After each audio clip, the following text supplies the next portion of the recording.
श्रीगुरुभ्यो नमः। ॐ नमो ब्रह्मादिभ्यो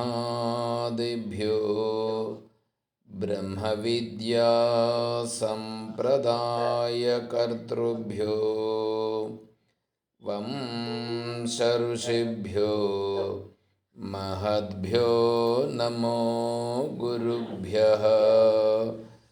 ॐ शङ्कारूपेण मच्चित्तं पङ्कीकृतमभूद्यया किं करीयस्य सा माया शङ्कराचार्यमाश्रयेत्। ॐ युक्ताहारविहाराय विविक्तस्थलवासिने मलयाळयतीन्द्राय ब्रह्मनिष्ठाय ते नमः। ॐ नारायणं नमस्कृत्य नरं चैव नरोत्तमं देवीं सरस्वतीं व्यासं ततो जयमुदीरयेत्।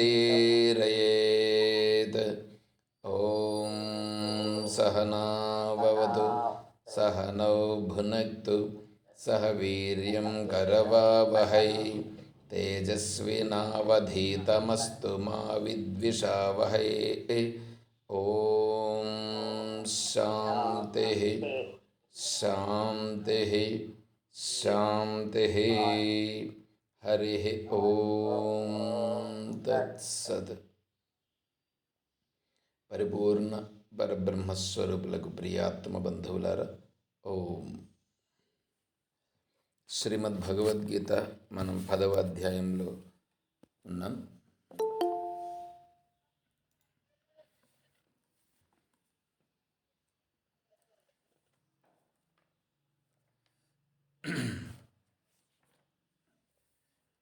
తొమ్మిదవ శ్లోకం.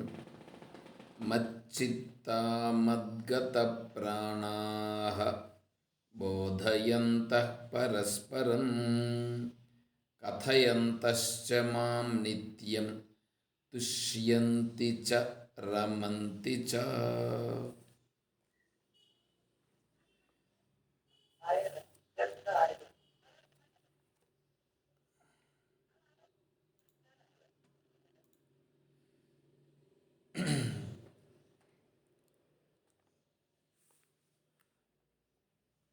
ముందు శ్లోకంలో బుధా భావ సమన్విత, బుధా భావ సమన్విత.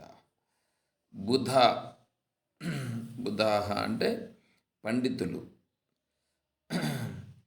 అవగత తత్వార్థాః అని అన్నారు ఆచార్యులు వారు. అవగత తత్వార్థాః,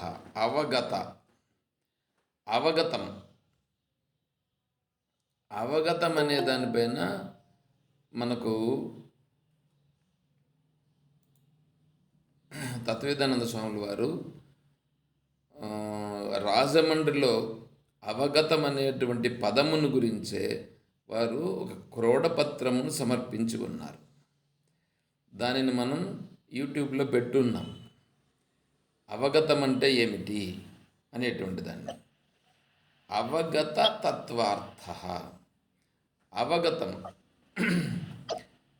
నువ్వు తెలుసుకోవడము, అనుభవంలోకి తెచ్చుకోవడము, ఇవన్నీ ఏవైతే ఉన్నాయో ఇవి నీకు దృశ్యాలు అవుతాయి.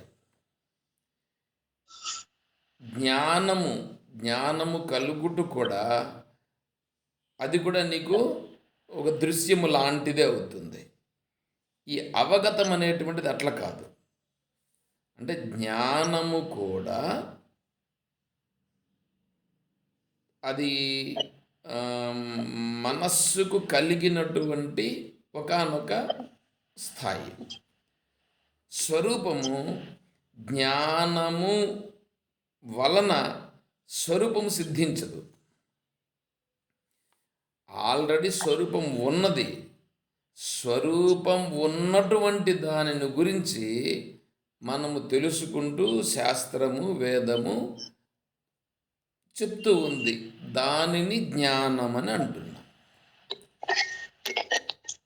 కానీ స్వరూపం ఉంది చూడండి.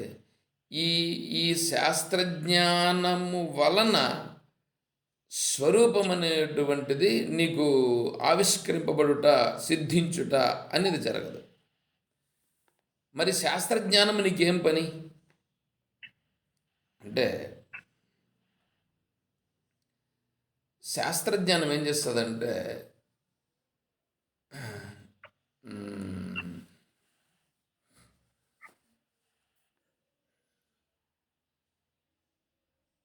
ప్రయోజనరహిత జహద్ అజహల్లక్షణ వృత్తి బ్రహ్మ ఆవరణ నివర్తకం. ప్రయోజనరహిత జహద్ అజహల్లక్షణ వృత్తి బ్రహ్మ ఆవరణ నివర్తకం. ఏదైతే సహజంగా ఉన్నదో ఆ సహజంగా ఉన్నటువంటి ఈ స్వరూపమును ఈ మనస్సులో ఏర్పడినటువంటి సంకల్ప వికల్పాలు, భావాలు ఏవైతే అన్నీ ఉన్నాయో ఇవన్నీ ఆరోపించబడినవి. ఈ ఆరోపించబడినటువంటివే ఇప్పుడు మనకు మన సహజావస్థలో ఉండనీయకుండా ఇవి చేస్తున్నాయి. ఇప్పుడు వీటన్నింటినీ మనము తొలగించాలనంటే అవి అంత సులభంగా పోవు. అవి ఇప్పుడు ఏం చేయాలంటే దానిని ఎట్లా బయట పంపించాలా అంటే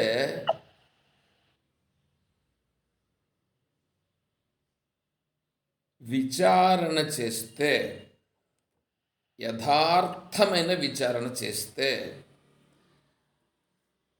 ఆ విచారణ కూడా పట్టుబడితే, ఆ విచారణ వలన దృఢమైతే అప్పుడేమవుతుందంటే ఆ విచారణ ఇతనికి ఉన్నటువంటి భావాలు ఉన్నాయి చూడండి, ఇతనికి ఉన్నటువంటి భావాలు, సంస్కారాలు ఏవైతే ఉన్నాయో ఇవన్నీ ఆత్మస్వరూపము కాదు అని చెప్పి వాటన్నింటినీ కూడా తుడిచిపెట్టుకొని పోయేటట్లుగా, వాటిని గురించి ప్రాధాన్యము లేకుండా ఈ శాస్త్రజ్ఞానం అనేటువంటిది చేస్తుంది.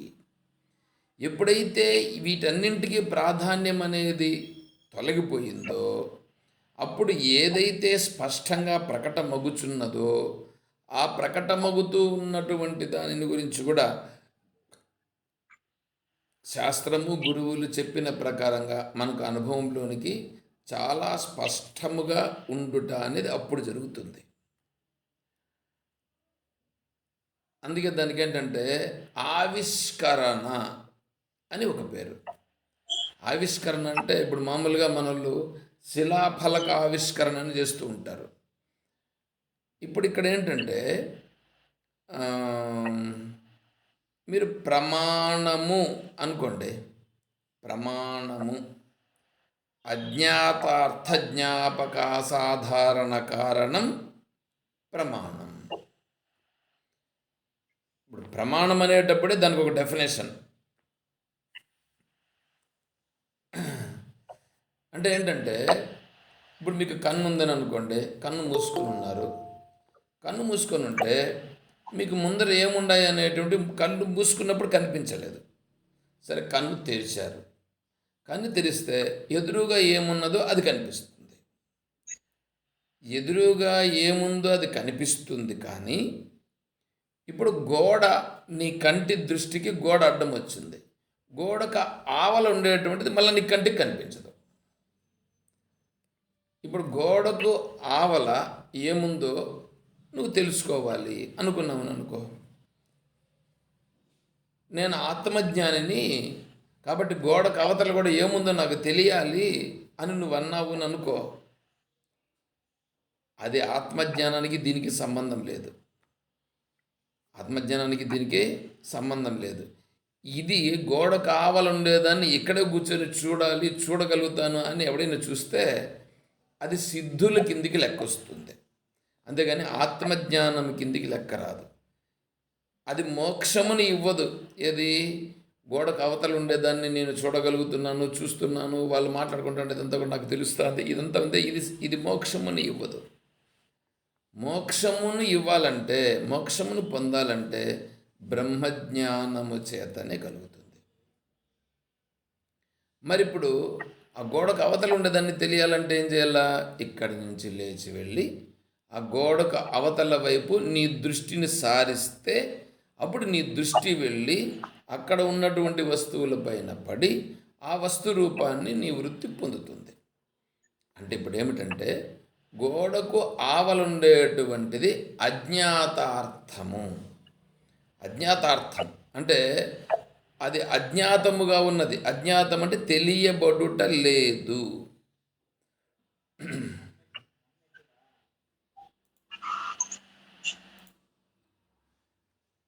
గోడ కావాలండేటువంటిది అజ్ఞాతముగా ఉన్నది. అజ్ఞాతముగా ఉన్నది ఎవరికి? మనస్సుకున్నది, కానీ ఆత్మకు కాదు. మనస్సుకు అజ్ఞాతంగా ఉన్నది. ఇప్పుడు తెలుసుకోవాలనుకుంటూ ఉన్నది ఎవరు? ఈ మనస్సు తెలుసుకోవాలనుకుంటుంది. ఆత్మ తెలుసుకోవాలని అనుకోవట్లేదు. అందుకని ఈ మనస్సు గోడ దగ్గరికి వెళ్ళి గోడ దగ్గర నుండి ఆ బయట ఉండేటువంటి విషయము వైపు దృష్టిని సారించినది. అప్పుడు ఆ మనస్సు ఆ విషయాకారమును పొందినది. అంటే నీకు ఏదైతే అజ్ఞాత విషయముగా ఉన్నదో ఆ అజ్ఞాత విషయముగా ఉన్నటువంటి దానిని నీకిప్పుడు నీ యొక్క వృత్తిలోకి వచ్చి నీకు ప్రకటమయ్యేటట్లుగా చేసేది ఏదో దానిని ప్రమాణము అని అంటారు.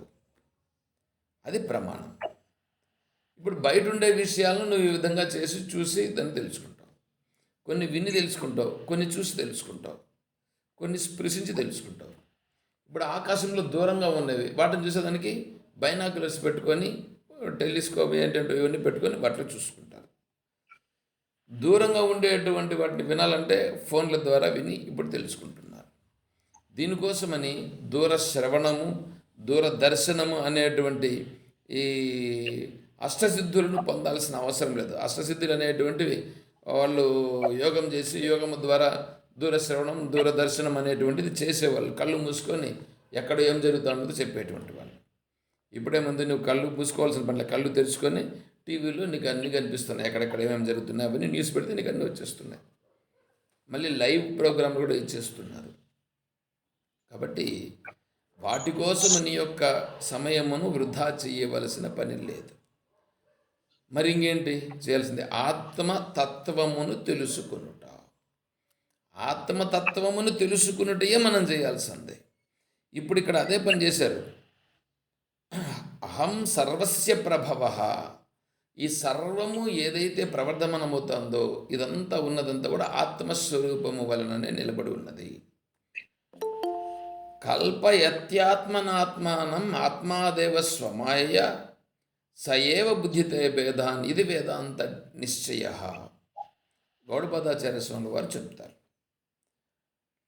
ఇప్పుడు దీనిపైన సరే ఎట్లా వచ్చినాం కాబట్టి ఒక రెండు మాటలు చెప్తాం దీని గురించి. ఇప్పుడు ఈ సృష్టి ఉంది కదా, ఈ సృష్టి ఉన్నప్పుడు ఈ సృష్టిని భగవంతుడు ఎందుకు సృష్టించినాడు, దీనివలన భగవంతునికి ఏమి లాభము అనే దానిపైన చర్చ జరుగుతుంది. కొంతమంది ఏమన్నారంటే కాలాత్ ప్రసూతిం భూతానాం, ఇది కాలము వలన, ఈ కాలం అనేటువంటిది ఈ సృష్టిని అంతా సృష్టించింది అని అన్నారు. వీళ్ళు కాలచింతకాహ, వీళ్ళు కాలమును గురించి చింతన చేసేవాళ్ళు. ఇంకొంతమంది ఏమన్నారంటే భోగార్థం సృష్టిరిత్యన్యే. భోగార్థం సాంఖ్యులుగా ఉండేటువంటి వాళ్ళు ఆత్మ భోగార్థమై అంటే ఆత్మ అనుభవించేటట్లుగా ఈ ప్రకృతి అనేటువంటిది చేస్తూ ఉంది అని వాళ్ళు అక్కడ చెప్తారు. క్రీడార్థమిది చాపరే. ఇంకొంతమంది క్రీడార్థం అంటే ఇప్పుడు క్రికెట్ ఆడుతూ ఉంటే మనం స్టేజ్ పైన కూర్చొని మనం చూస్తూ ఆనందిస్తుంటాం కదా, అలాగా ఈ సకల జీవులను ఇలా సృష్టించి ఈ జీవులన్నీ ఇలా జరుగుతూ ఉంటే ఆ పైన కూర్చొని భగవంతుడు చూస్తూ ఆనందిస్తున్నాడు అని కొంతమంది. దేవస్యైవ స్వభావోయం ఆప్తకామస్య కాస్పృహ. మళ్ళా ప్రశ్నిస్తున్నాడు. ఇట్లా నీకు 72 రకాలుగా చెప్తారు ఈ సృష్టిని ఎలా సృష్టించబడింది అనేసి. 72 రకాలుగా దీంట్లో వాదన వినిపిస్తారు. అయితే ఇక్కడ ఒక మాట వస్తుంది, లాస్ట్లో చెప్తున్నాడు, ఆప్తకామస్య కాస్పృహ. ఏమంటే ఏదైనా ఒక పని చేయాలంటే ఆ పని నుంచి వచ్చేటువంటిది ఏది ఉంది అంటే పని నుంచి వచ్చేటువంటి ఫలం ఏది ఉందో ఆ ఫలము పైన అభిలాష కలిగిన వాడు ఆ పనిని చేస్తాడు. ఇప్పుడు స్వర్గం కావాలి అని అనుకోండి, స్వర్గం కావాలంటే స్వర్గము అవసరమైనటువంటి దానికి సరిపోయినట్లుగా యజ్ఞం చేస్తాడు. ఇప్పుడు కాశీకి పోవాలనుకుంటే కాశీకి పోవాలనుకుండేటువంటి వాడు కాశీకి ఏ ట్రైన్ పోవాలా, ఎట్లకల్లా, ఏ టైము, ఇవంతా వాడికి అవసరం. లేదా ఋషికేశ్ వెళ్ళాలంటే ఋషికేశ్కి ఎట్లా పోవాలా, ఏంటి అనేసి దానికి సంబంధించిన వాడు వెతుకుతాడు. మిగతా వాళ్ళందరికీ ఏం పని ఉండదు. అలాగే ఇక్కడ కూడా ఏది అవసరం ఉంటే దానిని పట్టుకుని ముందుకు వెళ్తాడు. ఇప్పుడు భగవంతునికి ఈ సృష్టి వలన ఏమి ప్రయోజనం ఉన్నది? చూడండి ఎట్లా ఉందో. ఏదో ఒక ప్రయోజనం ఉంటే కదా ఏదో ఒక పని చేస్తారు. మరి భగవంతునికి ఏం ప్రయోజనం ఉంది అంటే 72 రకాలుగా చెప్పారు. వీళ్ళు దీనికోసం ఇలా సృష్టింది, ఇలా సృష్టి జరిగింది, ఇలా సృష్టి జరిగింటుందని ఇన్ని రకాలుగా చెప్పినారని చెప్పి గౌడపదాచార్య స్వామి వారు చర్చ చేస్తారు. చేసి లాస్ట్కి ఏమంటాడంటే, లాస్ట్కి ఒక మాట అంటాడు. ఇప్పుడు ఈశ్వరుడు ఆయనకు ఏదైనా వెలితి ఉంటే, ఇప్పుడు వీడు ఏదైనా పని చేస్తున్నాడంటే వీడికి ఆ వెలితి ఉండబట్టి కదా అది ఆ పనిని చేస్తాడు. ఇప్పుడు వీడికి ఈరోజు పుష్ప 2 సినిమా రిలీజ్ అయ్యింది. వీడి మనసులో పుష్ప 2 సినిమాను నేను చూడాలి అనేటువంటి భావన వీడికి ఉంటే ఆ సినిమా దగ్గరికి వెళ్ళి వీడు చూస్తాడు. పుష్ప 2నా, అది ఏమి సినిమా, అది కూడా ఒక సినిమానే కదా, దాంతో మనకేమన్నా అవసరం ఉందా అంటే, దాన్ని చూడాల్సిన అవసరం ఏంటి అని అనుకుంటే వాడికి పుష్ప 2 రిలీజ్ అయితే ఏమి, లేకపోతే ఇంకోటి ఏదైనా రిలీజ్ అయితే నాకేంటి అని ఉంటాడు. అంటే ఆ సినిమా రిలీజ్ అయితే కూడా దాంట్లో హీరో ఎవరో హీరోయిన్ ఎవరో నాకెందుకు అవసరమా అని దాని గురించి పట్టించుకోడు. అదేవిధంగానే ఇప్పుడు భగవంతునికి ఈ సృష్టి వలన ఏమైనా ప్రయోజనం ఉందా? ఈ సృష్టి వలనే గన ఒకవేళ భగవంతునికి ప్రయోజనమే గన ఉంటే అప్పుడేమైపోతుందంటే భగవంతుని కంటే ఇది గొప్పదైపోతుంది. ఎందుకంటే దీని వలన భగవంతునికి కూడా ఉపయోగమైంది కదా. అంటే దీని వలన భగవంతునికి ఒక తృప్తిను ఏదో కలిగించింది. అంటే భగవంతునికి దీని వలన తృప్తి కలిగింది కాబట్టి అప్పుడు ఇది గొప్పదవుతుంది. ఎవరికంటే కూడా భగవంతుని కంటే కూడా ఇది గొప్పదవుతుంది. నువ్వు డబ్బులను ఆశ్రయిస్తున్నావు, డబ్బులను సంపాదిస్తున్నావంటే ఆ డబ్బుల వలన నువ్వు ఏదో కావాలనుకున్నదంతా కూడా డబ్బులతో పొందగలవు. కాబట్టి ఆ డబ్బులు నువ్వు ఎంతసేపైనా డబ్బుల కోసం నువ్వు ఎక్కువ ప్రాకులాడుతున్నావు. ఆ డబ్బులతో నాకు ఎందుకండి, నాకు దాంతో అవసరమే లేదు, నాకేదో భిక్ష జరిగితే చాలు అని అనుకునేవాడు ఉన్నాడని అనుకోండి. వానికి ఎత్తుకొని డబ్బులు ఇస్తే కూడా వాడు డబ్బులు తీసుకుంటాడా? డబ్బులతో నాకు ఎందుకని డబ్బులు తీసుకోడు. అంటే ఆ డబ్బులతో అవసరము లేని వాడికి డబ్బులు ఉండినా ఒకటే, లేకపోయినా ఒకటే. అదే డబ్బులతో అవసరం ఉండేవాడికి డబ్బులతో అవసరం. వాడి దృష్టిలో డబ్బులు గొప్పవి. ఇప్పుడు వాడికి డబ్బుల కోసం వీడు ఏమైనా సరే అయిపోతాడు. అంటే అప్పుడు ఏమైంది, డబ్బులు గొప్ప అయింది, వీడు తక్కువైనాడు. కానీ ఇప్పుడు ఇక్కడికి వచ్చేటప్పటికి ఇతని దగ్గరికి వచ్చేటప్పటికి డబ్బులతో నాకు ఎందుకంటే భిక్ష కావాలనేవాడు, అతనికి భిక్ష చాలు, మిగతా అంతా పనే లేదు. అదేవిధంగానే ఈ భగవంతునికి ఈ సృష్టి వలన ఏం ప్రయోజనం అంటే, భగవంతునికి ఏదైనా లోటు ఉంటే ఆ లోటును సరిచేసుకునుట కొరకు ఈ ప్రకృతిపైకి లేకపోతే ఈ సృష్టిపైకి రావాల్సి ఉంటుంది. ఏమీ లేదు. నివృత్తే సర్వ దుఃఖానాం ఈశాన ప్రభురవ్యయ అద్వైత సర్వభావానాం దేవస్తుర్యో విభు స్మృత. ఈశ్వరుడు సర్వేశ్వరుడు, సర్వజ్ఞుడు. ఈ సృష్టి వలన అతనికి ఏమీ ప్రయోజనము లేదు. సృష్టి వలన కించిత్తు కూడా ప్రయోజనం లేదు. వెంట్రుక వాసి కూడా ప్రయోజనము లేదు. ఆ సృష్టిని సృష్టించింది ఈశ్వరుడే. మరి ఆ సృష్టి వలన ఈశ్వరునికి ఏం ప్రయోజనము? కించిత్తు కూడా ప్రయోజనం లేదు. మరి ఎందుకు సృష్టించినాడు? అసలు భగవంతుని దృష్టిలో అసలు సృష్టి అనేటువంటిది లేదు. మరి సృష్టి ఉండదని మీరే కదా చెప్తున్నారు. అయ్యో, నిన్ను ఉద్దేశించి నీ దృష్టిలో సృష్టి ఉందని అనుకుంటున్నావు కాబట్టి అందుకోసమని వేదమాత సృష్టిని సృజించినాడని చెప్పినది. నీ యొక్క జ్ఞానం పరిపక్వత కలుగగా అజాతవాదం వస్తుంది. అంటే సృష్టి సృజింపబడలేదు, నా నా మనస్సు యొక్క ప్రభావం చేత సృజింపబడినదని నేను భావించినాను. ఆత్మజ్ఞానము కలిగిన తరువాత, ఆత్మజ్ఞాన వివేకము చేత స్వరూపానుభవం కలిగిన తరువాత సృష్టి అనేటువంటిది కేవలం మిథ్య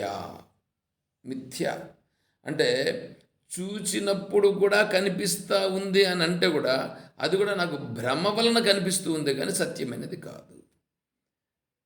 కాబట్టి ఈశ్వరునికి ఈ సృష్టి వలన కించిత్ కూడా ప్రయోజనం లేదు. కాబట్టి ఈశ్వరుడు సృష్టిని సృజించలేదు. మరి కనిపిస్తుంది కదా, అజ్ఞానము చేత కనిపించుచున్నది, అవిద్యా దోషము చేత నీకు కనిపించుచున్నది. అవిద్యా బలం అంతటి గొప్పది. దానినే ఇక్కడ అవగత తత్వార్థాః అన్నాడు. అహం సర్వస్య ప్రభవో మత్త సర్వం ప్రవర్తతే. ఏమేమి జరుగుతూ ఉన్నా, ఎక్కడెక్కడ జరుగుతున్నా, ఎలా ఉండినా అవన్నీ కూడా నా వలననే అక్కడ జరిగింది. అంటే భగవంతుడు అంటున్నాడు నా వలన జరిగిందని, అంటే భగవంతుడు అక్కడ పోయి చేపించినాడని కదా అర్థం. నా సన్నిధానములో అక్కడ దాని కర్మానుసారంగా జరిగింది. అది అది నా యొక్క సాన్నిధ్యములో జరిగింది కాబట్టి అక్కడ నాకు తెలియకుండా పోయే ప్రశ్నే లేదు. పైగా నా అనుగ్రహం వల్లనే అది జరిగింది. దీనిని ఎవడైతే చాలా స్పష్టముగా తెలుసుకున్నాడో అతను ఆత్మస్వరూపానికి దగ్గరైపోతాడు. ఇప్పుడు ఈ మాట చెప్పింది ఎవరంటే మాయా విశిష్ట స్వరూపమైనటువంటి ఈశ్వరుడు ఈ మాట చెప్తున్నాడు. ఇప్పుడు ఇక్కడ మాయా విశిష్ట స్వరూపమైనటువంటి ఈశ్వరుడు చెప్తూ, ఇది ఎవడికైతే బాగా దృఢమైనదో, ఈ స్థితి దృఢం కావాలా, ఎవడికైతే దృఢమైనదో వాళ్ళు బుధ భావ సమన్విత. బుధ పండితులు అవగత తత్వార్థా భావ సమన్విత. అవగత తత్వార్థ, అవగతం అనేటువంటి పదమును సంబంధించి నేను ఇక్కడ చెప్తున్నా. ఈ అవగతం అనేటువంటిది ఏంటంటే, బ్రహ్మజ్ఞానం కలిగిందని అనుకోండి, ఒకనొకనికి బ్రహ్మజ్ఞానం గురించే వివరిస్తూ ఉంటాడు వీడు. బ్రహ్మజ్ఞానం గురించి వివరిస్తాడు, బాగా చెప్తాడు. అయితే ఆత్మానుభూతి ఉందా? లేదు. ఆదిత్య చతురో వేద ధర్మశాస్త్రాన్ని మానవ యో వై సూక్ష్మ బ్రహ్మణ జానాతి దర్వీ పాకరసం యథ. 4 వేదములు బాగా వచ్చు, వేదాంతం బాగా తెలుసు, వ్యాకరణం బాగా తెలుసు, అన్నీ తెలుసు. ఎక్కడేమడిగినా అన్నీ చెప్తాడు, వివరణ కూడా ఇస్తాడు. అయితే బ్రహ్మానుభవం ఉందా? లేదు. వాణ్ణి ఎట్లా పోల్చినారంటే, కూరను తిప్పేటువంటి గరెట చూడండి, దర్వీపాకరసం అంటే వంట చేసేటప్పుడు కూర కూర చేసేటప్పుడు ఆ కూరలోకి గరిటెని వేసి తిప్పుతాం. అందుకే వాళ్ళు అన్నం అని అనలా, గ కూర అని అన్నారు. కూరలో గరిటేసి తిప్పితే ఆ గరిటెకు ఆ కూరలో ఉండేటువంటి ఉప్పు కానీ, కారం కానీ, పులుపు కానీ, అది ఏదైనా దానికి కొద్దిగానైనా రుచి తెలుస్తుందా? తెలియదు. అదే ప్రకారంగా ఇక్కడ కూడా ఎవడైతే ఎవడైతే ఈ శాస్త్రాలన్నీ తెలుసుకున్నాడు, వేదాంతాన్ని కూడా బాగా చెప్పగలుగుతాడు, కానీ బ్రాహ్మీ స్థితి అనుభవం మాత్రం లేదు. చూడండి ఎట్లా ఉంటుందా? అలా అలా అలా లేకుండా తత్వమును తెలుసుకొని ఆ తత్వాన్ని ఆచరణలో పెట్టి ఇదంతా బ్రహ్మము కాదని వాటన్నింటిని విడిచిపెట్టేసి స్వరూపంగా సహజంగా ఉండుట అనేటువంటిది ఎవడైతే దృఢమైపోయి అలా ఉన్నాడో అతను ఇప్పుడు బుధాహ అంటే పండితుడు. స్వామీజీ చెప్పారు,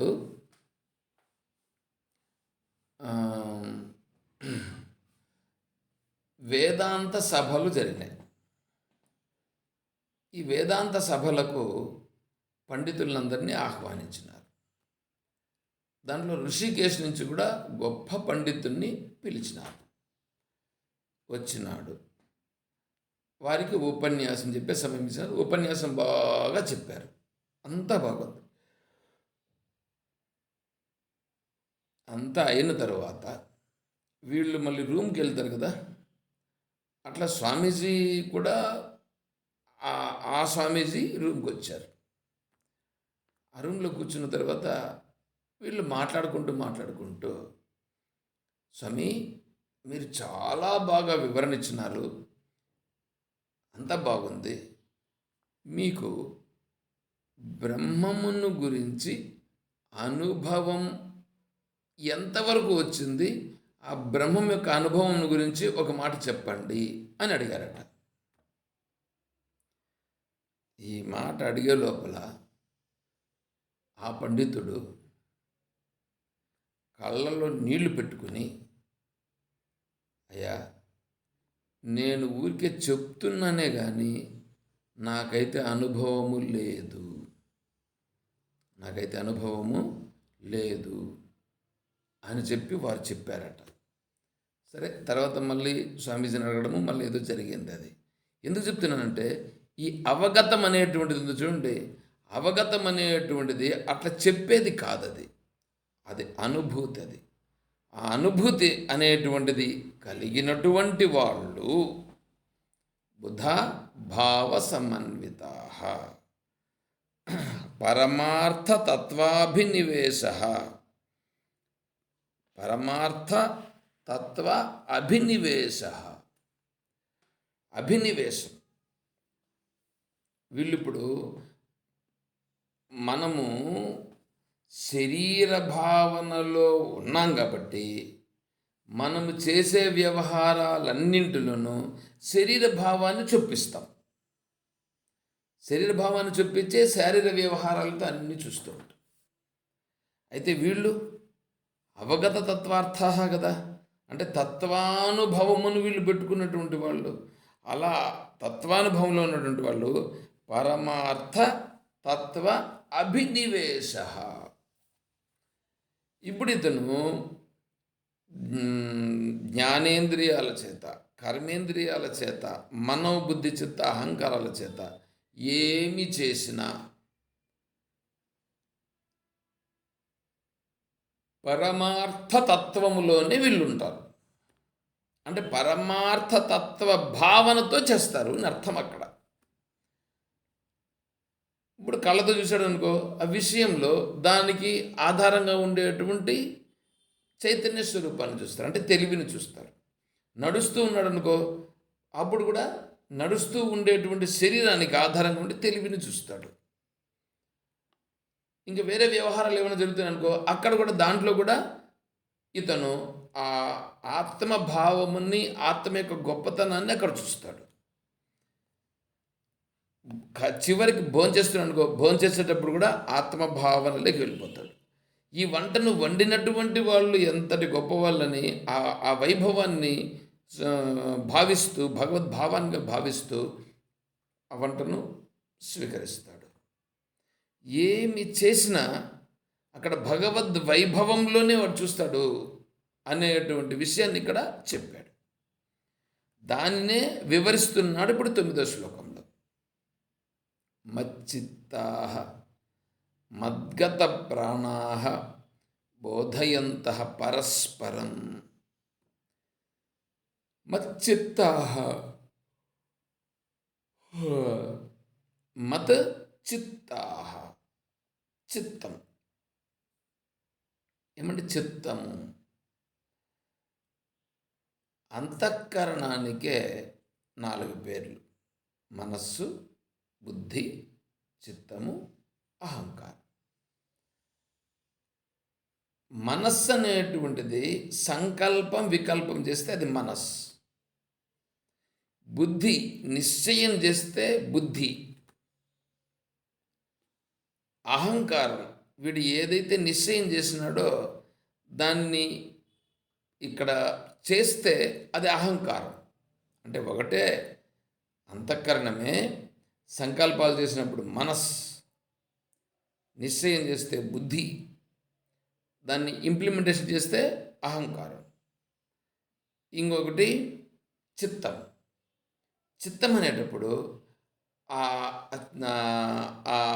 ఏంటివి సంకల్ప వికల్పాలు ఉన్నాయే, ఆ సంకల్ప వికల్పాలను గురించే ఎంతసేపు ఒకదానికంటే ఒకటి ఒకదానికంటే ఒకదానికొకటి ఇట్లా పుట్టిస్తూ దాని గురించే ఆలోచిస్తూ ఉండడం. అప్పుడు అది చిత్తం. అంటే మనస్సే దానికి అంతఃకరణమని పేరు. అంతఃకరణమనే మనస్సు అంటారు, అదే బుద్ధి అంటారు, అదే చిత్తం అంటారు, దాన్ని అహంకారం అని అంటారు. ఎప్పుడెప్పుడు ఏ పని చేస్తూ ఉంటే దానిని బట్టి దానికి ఆ పేరు. ఇప్పుడు ఇక్కడ ఏమంటున్నారు?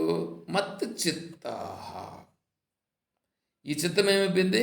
మత్ మత్ మత్ ప్రయోగం చేశారు.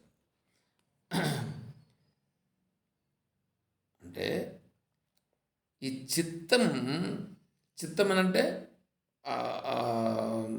చింతన చేయుట. ఏదైతే ఇంతవరకు సంకల్పాలు చేసి ఉన్నారో వాటన్నింటినీ చింతన చేయుట. ఆ చింతన చేసేది లోకంలో ఉన్నటువంటి వాళ్ళు లౌకిక విషయాలను చింతన చేస్తూ ఉంటారు. కానీ ఇక్కడ ఎవరి గురించి చెప్తున్నారు? బుధాభావ సమన్విత, బుధ పండితులుగా ఉండే వాళ్ళని గురించి చెప్తున్నారు. ఈ బుద్ధులుగా ఉండేటువంటి వాళ్ళు ఎలా ఉంటారంటే మత చిత్తాః, మయి చిత్తాః, మయి చిత్తాం ఏషాంతే మచ్చిత్తాః. మచ్చిత్తులు అంటే నాయందు చిత్తము గలవారు. చూడండి, ఆచార్యులు వారు దాన్ని వివరిస్తున్నారు. నాయందు చిత్తము గలవారు అంటే ఏమి? చింతన చేయుట. చింతన చేయుట అనేటువంటిది ఎవరికి సంబంధించిందంటే దాంట్లో విషయము భగవంతుని గురించి ఉంది. మామూలుగా మనం చింతన చేయడం అని అనుకోండి, అప్పుడప్పుడు మనం ఏదైతే విషయాలలో ఉన్నామో ఆ విషయాలను గురించే మనం చింతన చేస్తే అది లౌకిక విషయాలు అవుతుంది. నువ్వు ఏదైనా సరే చింతన చూసుకోవాలంటే నువ్వు చింతన చేస్తుంటావు. అలా చింతన చేసే విషయాలన్నీ నీ మనస్సులో ఉండేటువంటి సంస్కారముల వలన ఆ విషయాలు వస్తూ ఉంటాయి. ఆ విషయాలనే చింతన చేస్తుంటాం. ఇది మచ్చిత్త లోకులు.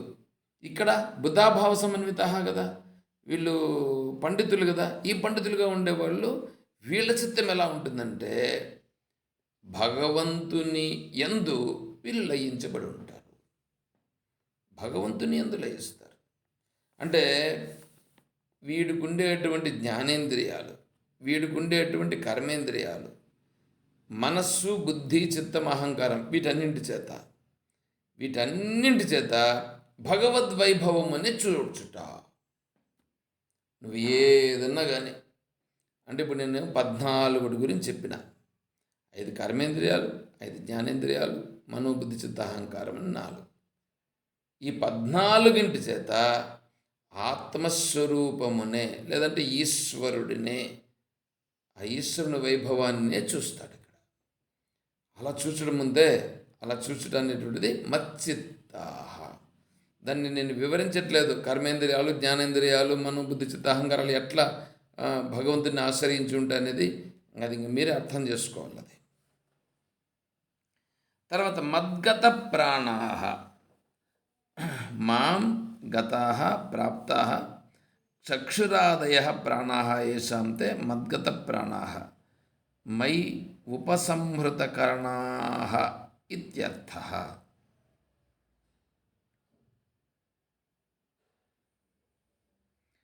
కన్ను, చెవి మొదలగు ఇంద్రియములు గలవారు మద్గత ప్రాణులు అనబడుదురు. అంటే విషయముల నుండి నాయందు ఉపసంహారము చేయబడిన ఇంద్రియములు గలవారని అర్థము. లేదా మద్గత ప్రాణులు అంటే నాయందు సమర్పితమైన జీవనము గలవారు అని అర్థము. అథవా మద్గత ప్రాణాః మద్గత జీవనాః ఇత్యేతత్. చూడండి, ప్రాణాః ఏమంటే మీకు ప్రాణం ఉంది కదా, ప్రాణం ఉందని ఎలా చెప్పగలరు అంటే ప్రాణము వలననే నీకు ఇంద్రియములన్నీ పనిచేయుచున్నవి, ప్రాణము వలననే శరీరము పనిచేయుచున్నది. ఈ ప్రాణం యొక్క ఆధారము చేతనే మనస్సు కూడా పనిచేయుచున్నది. ఆ ప్రాణమే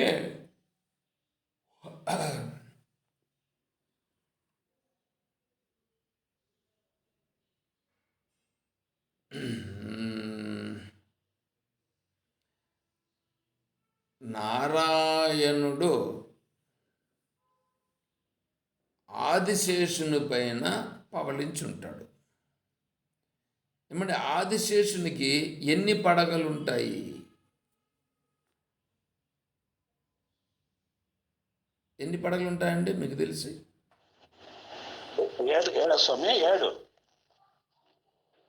7 పడగలా? 5 అనుకుంటా సార్. 5 పడగలు. 5 పడగలు ఉంటాయి. 5 ఉంటాయి. 5 పడగలు. ఆ 5 పడగలు ఏంటివంటే నీ పంచ ప్రాణములే 5 పడగలు. నీకు పంచ ప్రాణాలు ఉన్నాయి కదా, ప్రాణ, అపాన, వ్యాన, ఉదాన, సమాన. ఈ పంచ ప్రాణాలే ఈ వెనకాలన్నటువంటి 5 పడగలు. నీలో ఉన్నటువంటి ఏ చేతనత్వం ఉన్నదో అదే విష్ణువు. ఈ పంచప్రాణములపైనే ఆయన పడుకొని ఉన్నాడు, పవళించి ఉన్నాడు. చూడండి, ఈ పంచప్రాణములు ఎప్పుడు ఆడుతూనే ఉంటాయి. పాము యొక్క ఆ 5 ముఖముల నుండి బాగా ఆడుతున్నట్లుగా ఇక్కడ పంచప్రాణములు నిన్ను ఎప్పుడూ రక్షిస్తూనే ఉంటాయి. అందుకని ఈ ఆదిశేషుడు ఈ పంచప్రాణములు, ఈ పంచప్రాణములు అనేటువంటి ఆదిశేషునిలాగా ఇక్కడ ఉన్నది, దీన్నంతా భరిస్తూ ఉన్నది. ఎందుకు వచ్చినామంటే ప్రాణముల గురించి చెప్తున్నాం ఇక్కడ. ఈ ప్రాణం అనేటప్పుడు ప్రాణము అంటే కర్మకు సంబంధించినటువంటిది. ప్రాణము రజోగుణం నుంచి పుట్టింది. ప్రాణము సమిష్టి రజోగుణము నుండి పుట్టింది ప్రాణం, సమిష్టి సత్వగుణం నుంచి పుట్టింది మనస్సు. అందువల్ల మనస్సుకి తెలుసుకునేటువంటి తత్వం ఉంటుంది, శుద్ధత్వం ఉంటుంది. ప్రాణానికి రజోగుణం నుంచి పుట్టింది కాబట్టి కర్మ చేస్తుంది, చేపిస్తుంది.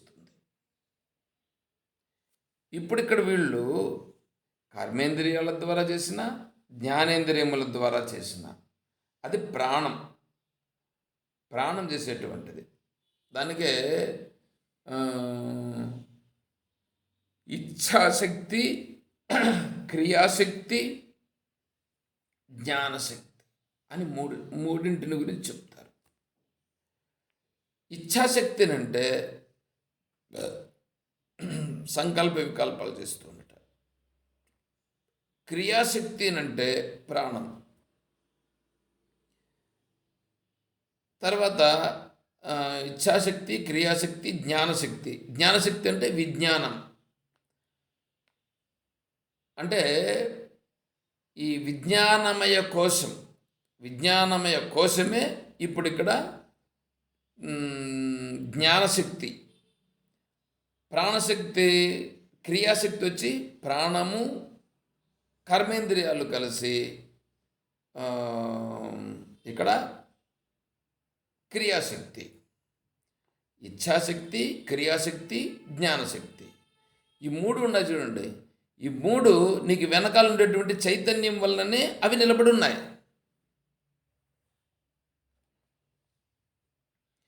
ఏమంటే కొద్దిగా అర్థం చేసుకోవాలి. ఇది అర్థం చేసుకోకుండా మనం వేరే విధంగా చేసుకుంటే కుదరదు. ఇప్పుడు ఈ ప్రాణములు నిలబడి ఉన్నవి. ఇక్కడేమంటున్నాడు? మచ్చిత్తాహ మద్గత ప్రాణాహ. చిత్తం గురించి చెప్పుకున్నాం.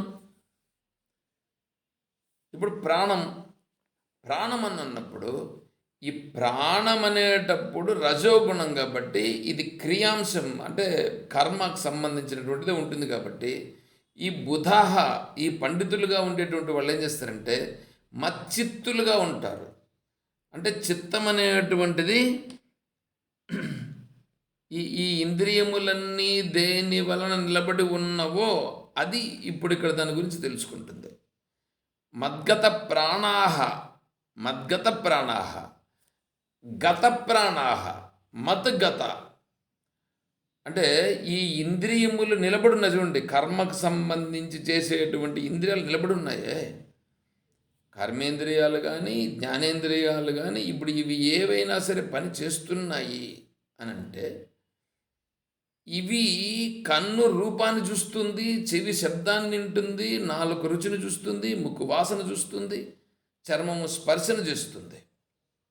అయితే వీళ్ళు ఏమైనారు? ఈ బుద్ధ కదా, వీళ్ళు ఈశ్వర వైభవాన్ని అనుభవంలోకి తెచ్చుకొని ఉండేవాళ్ళు కదా.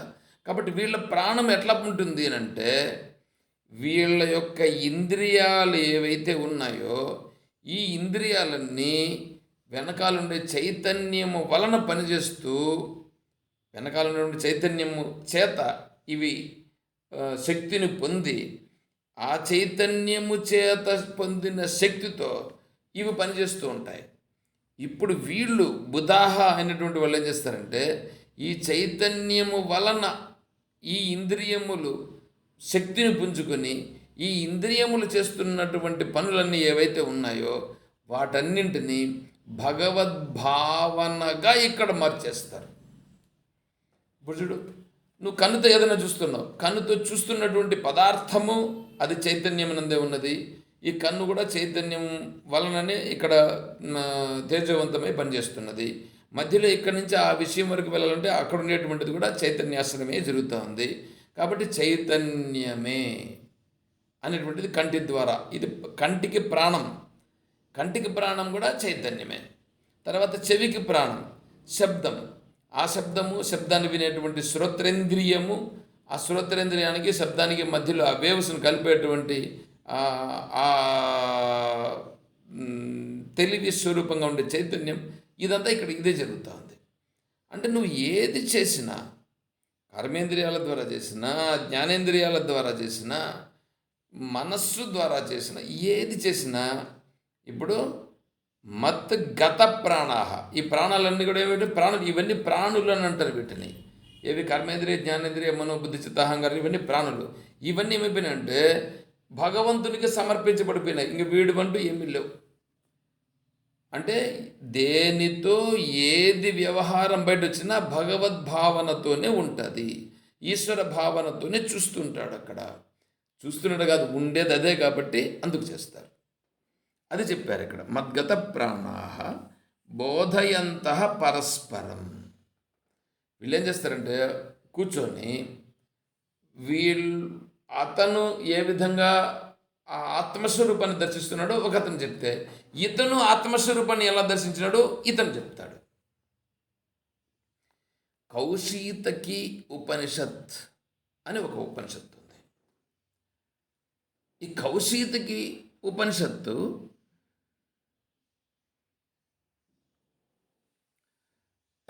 దాంట్లో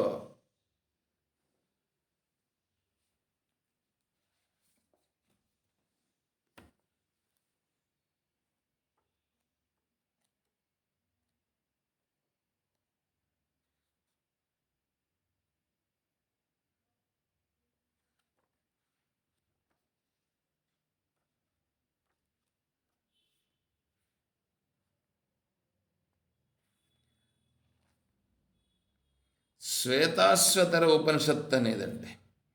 నేను కౌశితికి ఉపనిషత్తు అని చెప్పాను, దాంట్లో కూడా వస్తుంది. శ్వేతాశ్వతర ఉపనిషత్ అనేటువంటి ఒక ఉపనిషత్తు ఉంది. ఆ ఉపనిషత్తులో చూడండి, మొట్టమొదటి ఎత్తుకుంటానే ఓం బ్రహ్మవాదినో వదంతి కిం కారణం బ్రహ్మ కుతస్మ జాత జీవామకేన క్వచ సంప్రతిష్ఠితా అధిష్ఠితా కేన సుఖేతరేషు వర్తామహే బ్రహ్మవిదో వ్యవస్థాం. బ్రహ్మవాదినో వదంతి, బ్రహ్మవాదినో బ్రహ్మతత్వమును తెలుసుకున్నటువంటి మహర్షులు కొంతమంది ఒక జాగాలో చేరి ఆ బ్రహ్మతత్వాన్ని గురించి వాళ్ళంతటా వాళ్ళే ప్రశ్న వేసుకుంటున్నారు. ఆ బ్రహ్మత్వం అనేటువంటిది ఎలా ఉంది? కిం కారణం బ్రహ్మ, కిం కారణం బ్రహ్మ, ఈ ఈ ఈ బ్రహ్మకు కారణం ఏమిటి? ఈ జగత్ అనేటువంటి దానికి కారణం ఏమిటి? కుతస్మ జాత, అది ఎక్కడి నుంచి పుట్టింది, ఎందుకు పుట్టింది? జీవామకేన, జీవుడు ఎందుకు వచ్చినాడు, జీవుడు ఎవడు?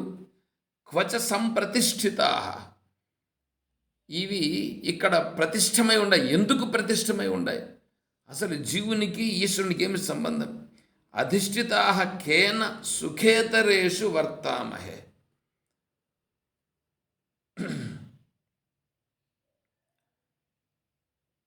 ఈ ఈ ఈ సకల వ్యవహారం అంతా ఎవరి వలన జరపబడుతూ ఉంది? దీనికి అధిష్టానంగా ఉన్నటువంటిది ఏమిటి? ఎందుకు ఇలా జరుగుతూ ఉంది అని ఈ బ్రహ్మవాదులుగా ఉండేవాళ్ళు కూర్చొని వాళ్ళు దీనిపై చర్చ మొదలు పెడతారు. అది శ్వేతాశ్వతర ఉపనిషత్. చూడండి, ఇప్పుడు ఇక్కడ ఎట్లా ఉందో, బోధయంత పరస్పరం. బోధయంత అంటే బోధ అంటే జ్ఞానం, బోధ అంటే జ్ఞానం, అంటే ఇతనికి ఉన్నటువంటి ఆ భగవతత్వాన్ని ఇతను గ్రహించినటువంటిది, ఇతనికి అనుభవంలో ఉన్నటువంటి దాన్ని ప్రకటించుట అనేది బోధ. ఇక్కడ బోధయంత పరస్పరం, ఒకరికొకరు బోధయంత అవగమయంత. ఇక్కడ కూడా చూడండి, అవగమయంత. అప్పుడే కూడా చెప్పినాం అవగత తత్వార్థ. అవగతం అంటే అది ఏది? అనుభూతి. ఆ అనుభూతిని ఇక్కడ వీళ్ళు కూడా ఏం చేస్తున్నారు? పరస్పరం ఒకరికొకరు చెప్పుకుంటున్నారు.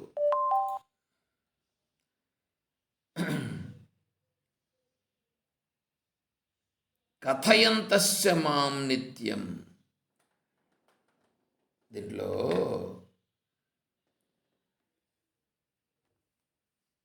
ఈ ద్వైత విశిష్టాద్వైత సాంప్రదాయాలలో జీవుడు బ్రహ్మ ఎప్పటికీ కాడు, జీవుడు బ్రహ్మ కాదు అని వాళ్ళు డిసైడ్మెంట్ చేసుకునేసినారు. ఎందుకంటే భగవద్ రామానుజుల వారు కంచిలో వారు ఉన్నప్పుడు కంచి వరదరాజస్వామి వారు అని ఉన్నారు కంచిలో. వరదరాజస్వాముల వారిని ఆరాధించేటువంటి పూజారి ఉన్నాడు. ఆ పూజారికి వరదరాజస్వామి ఆవేశమవుతాడు అని ఉంది అక్కడ. అంటే వారు ఉన్నప్పుడు, భగవద్ రామానుజుల వారు ఉన్నప్పుడు. సరే, భగవద్ రామానుజుల వారు ఏం చేశారంటే వీరికి కొన్ని డౌట్లు ఉన్నాయి. ఆ డౌట్లని ఆ పురోహితుని దగ్గరికి వెళ్ళి, ఎవరు వరదరాజస్వాముల వారితో ఆయన డైరెక్ట్గా మాట్లాడుతూ ఉండేవాడని వాళ్ళు చెప్తారు. అందుకని ఆ పురోహితునితో భగవద్ రామానుజుల వారు అడుగుతారు, స్వామి, జీవుడు ఉండాలని అంటున్నారు, ఆ జీవుడు ఉన్నాడా లేడా? ఉంటే జీవుడు బ్రహ్మ అవుతాడా కాడా? ఆ బ్రహ్మకు ఈ జీవునికి ఏమిటి సంబంధము? దీంట్లో నుంచి వీడు బయటపడే విధానం ఎట్లా అని మీరు వరదరాజస్వాముల వారితో మీరు డైరెక్ట్గా మాట్లాడతారు కదా, కాబట్టి మీరు స్వామిని అడిగి చెప్పండి అనంటే, అప్పుడు ఈ పురోహితునిలో కంచి వరదరాజస్వాముల వారు ఆవేశింపబడినంటే ఆయనలో ప్రవేశించి ఆయన మాట్లాడి చెప్తాడనమాట, ఈ జీవుడు దేవుడు ఎప్పటికీ ఒకటి కాదు, ఈ జీవుడు వేరే, దేవుడు వేరే అని చెప్తారు. ఏమండి, ఆత్మ విషయములో నువ్వేమైనా తెలుసుకోవాలంటే శాస్త్రం దగ్గరికి వెళ్ళి శాస్త్రంలో చెప్పిన దానిని నువ్వు తెలుసుకోవాలి. ఆ శాస్త్రము నువ్వే డైరెక్ట్గా చదివితే నీకు అర్థం కాదు కాబట్టి, ఆ శాస్త్రంలో ఉండేటువంటి విషయాలన్నీ బాగా క్షుణ్ణంగా తెలుసుకోవాలంటే శాస్త్రమును బాగా తెలిసినటువంటి మహానుభావులను ఆశ్రయించి వాళ్ళ ద్వారా తెలుసుకోవాలి. వాళ్ళే తత్వవేత్తలని చెప్పడం జరుగుతుంది. అటువంటి తత్వవేత్తల దగ్గరికి వెళ్ళి అడగాలి కానీ, ఇక్కడ ఎవరికో ఒలులోకి వచ్చినారు, ఆ ఒలులోకి వచ్చినటువంటిది నిజమా, ఇవంతా ఎంతవరకు సత్యం అంటారు? పైగా ఒక సిద్ధాంతాన్ని నమ్ముకొని ఆ సిద్ధాంతం ప్రకారం ఆరాధన చేసుకుంటూ ఉండేటువంటి వాళ్ళు ఆ భావాన్ని వ్యక్తపరుస్తారు కానీ ఇంకా వేరే భావాన్ని ఎందుకు వ్యక్తపరుస్తారు? అసలు వరదరాజస్వామి అనేటువంటి స్వామి వచ్చి ఈయనకు ఆవేశించడం అనేటువంటిది అది ఎంతవరకు సమంజసం, ఏది సత్యం? ఇవన్నీ నమ్మదగిన అంశములు కాదు, కానీ దానిని పరమ ప్రామాణికంగా తీసుకున్నారు వీళ్ళు. తర్వాత రామానుజుల వారు మళ్ళీ వెళ్తారు. అక్కడ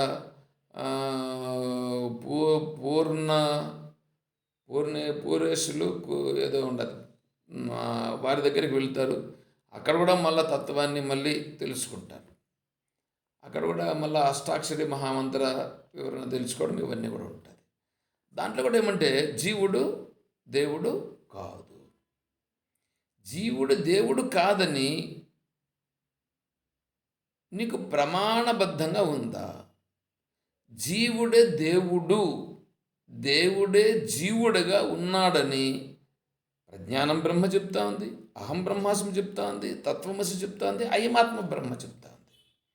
ఇవే కాదు, మహావాక్య భాగ్య రత్నావళి అనే ఒక గ్రంథం ఉన్నది. దాంట్లో 1008 మహావాక్యాలు ఉన్నాయి.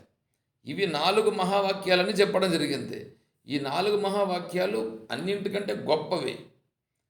ఈ 4 కాకుండా 1008 మహావాక్యములు జీవుడే బ్రహ్మ అని ప్రతిపాదిస్తున్నాయని మహర్షులు, అంటే గొప్ప వాళ్ళుగా ఉండేటువంటి వాళ్ళు వాటన్నింటినీ క్రోడీకరించి ఒక గ్రంథముగా చేసి పెట్టారు. ఇంత సాక్ష్యాలతో ఉంటే వేదము శాస్త్రము వీటన్నింటినీ వారగా పెట్టి ఎవరో ఒక ఆయనకు ఒలిలోకి వచ్చిందంటే అది ఒలిలోకి వచ్చినది వరదరాజస్వామి వచ్చినారో ఇంకెవరు వచ్చినారో మాకు తెలియదు. కానీ దానిని ప్రమాణం, అది పరమ ప్రమాణం వాళ్ళకి.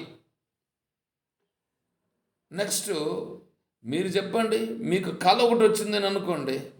కళ వచ్చి ఆ కళలో మీరు ఎవరికో ₹1,00,000 అప్పించినారు. పొద్దున్నే లేచి వెళ్ళి ఆ కళలో ఇచ్చినటువంటి కళలో ఎవరికైతే నువ్వు అప్పించినావో వాడిని పోయి అడిగితే వాడు డబ్బులు ఇస్తాడా నీకు? ఏంటండి ఇది? కళలో చెప్పినటువంటిది పరమ ప్రమాణంగా తీసుకొని దానితో పెట్టి వీళ్ళు ఈ వ్యవహారాలను చేస్తుంటారు. శాస్త్రం ప్రమాణం ఉందండి, ఉపనిషత్తు ప్రమాణం అండి, భగవద్గీత ప్రమాణం అంటే అయ్యో మాకు మాకు ఇవే ప్రమాణం అంటారు వీళ్ళు. ఏం మాట్లాడాలండి? శాస్త్రం ప్రమాణంతో పనిలే వీళ్ళకే. పైగా ఉభయ వేదాంతం అంట వీళ్ళకి. ఉభయ వేదాంతం ఏంటంటే, ఉభయ వేదాంతం ఏంటంటే వేదము ప్రమాణమే మేము అంగీకరిస్తాము, ప్లస్ మళ్ళీ ఇవి కూడా ప్రమాణమే మేము అంగీకరిస్తాము. అందుకని ఉభయ వేదం ఎట్లా తీసుకోవాలి? దాన్ని కొద్దిగా లోపలికి వెళితే అర్థమవుతుందండి. నేను ఎవరిని విమర్శించడం లేదు ఇక్కడ.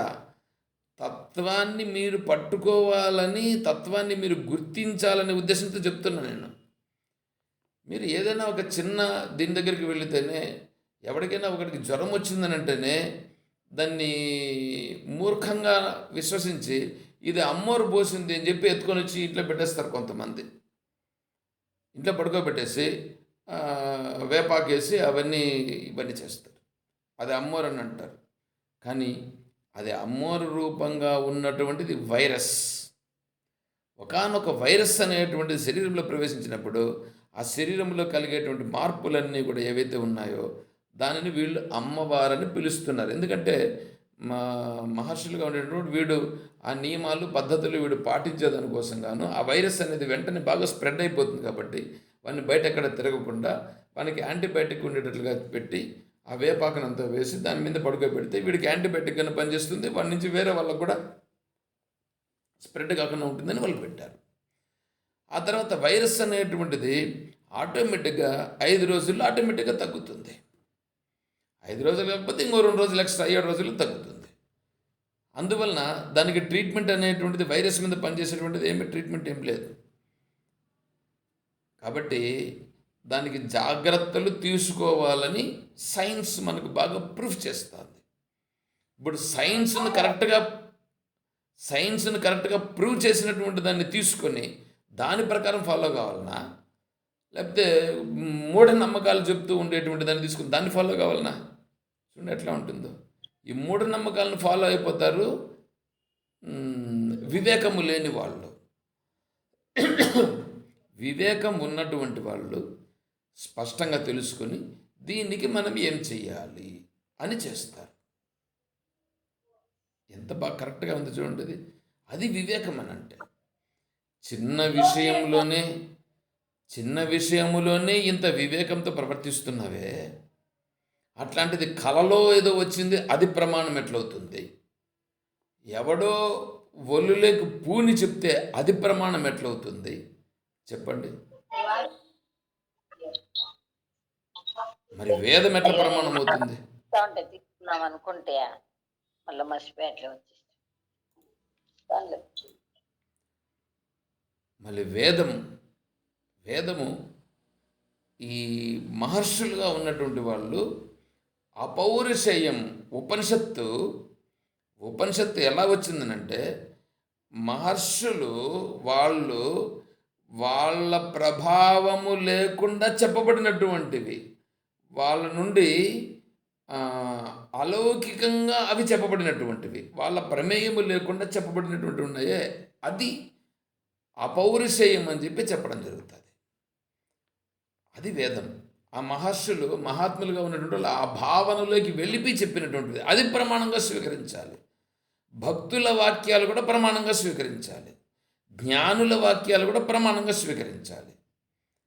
అవన్నీ మనం స్వీకరించాలని మనకి ఇంత క్లియర్గా చెప్తూ ఉంటే, ఇక్కడ వచ్చేటప్పటికి ఏం చేస్తారంటే వీళ్ళు వీటిని ప్రమాణంగా స్వీకరించినారు.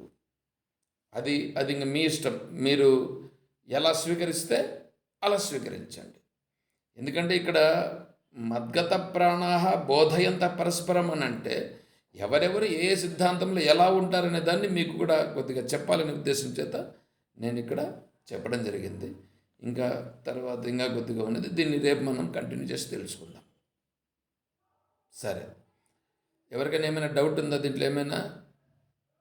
స్వామి, ఇప్పుడు ఏంటంటే సృష్టి సర్వం నేనే, అన్ని నాలోనే అన్నీ ఉన్నాయి, నేను చెప్పేదే జరుగుతుంది అని శ్రీకృష్ణుడు చెప్పారు కదా సార్. నేను చెప్పేదైనా జరుగుతుందని చెప్పలేదు. ఆ, అదే నా నా చెప్పడానికి నువ్వే ఉండి సాన్నిధ్యంలో చావడానికి జరుగుతావు. వాడవుడు, ఆ, చేసేది నేనే అది అని ఉంది కదా, చేయించేది నేనే అనేసి. కాదు, ఆ, చేసేది నేనే, చేపించేది నేనే, అట్లా కాదు అది. ఉమ్, ఇప్పుడు సూర్యుడు ఉన్నాడు.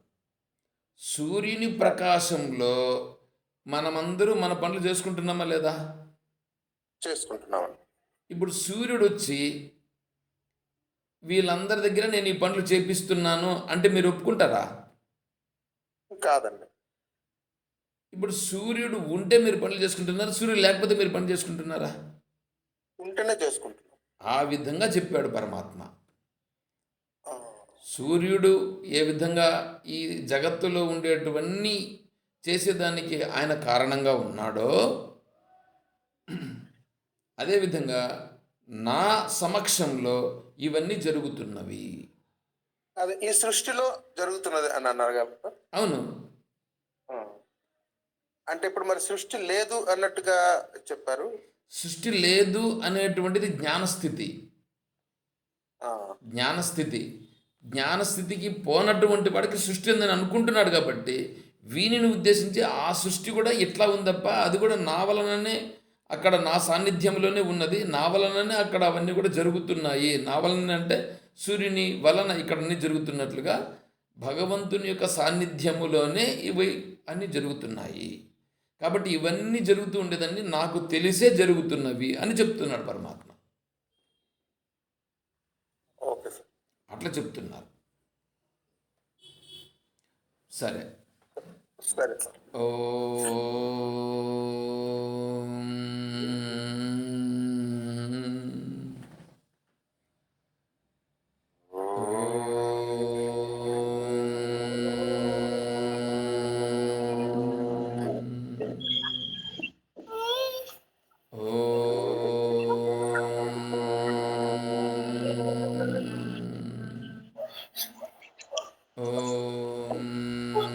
असतो मा सद्गमय तमसो मा ज्योतिर्गमय मृत्योर्मा अमृतं गमय शान्तिः शान्तिः शान्तिः हरिः हरिः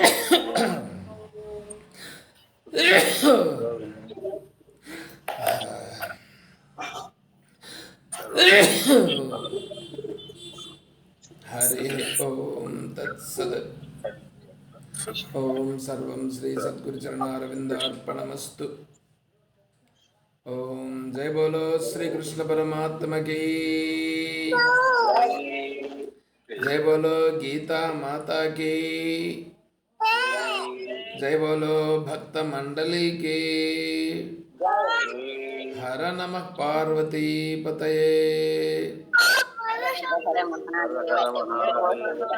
जय सीताराम। हरि ओम तत्सत्। ओम हरि ओम।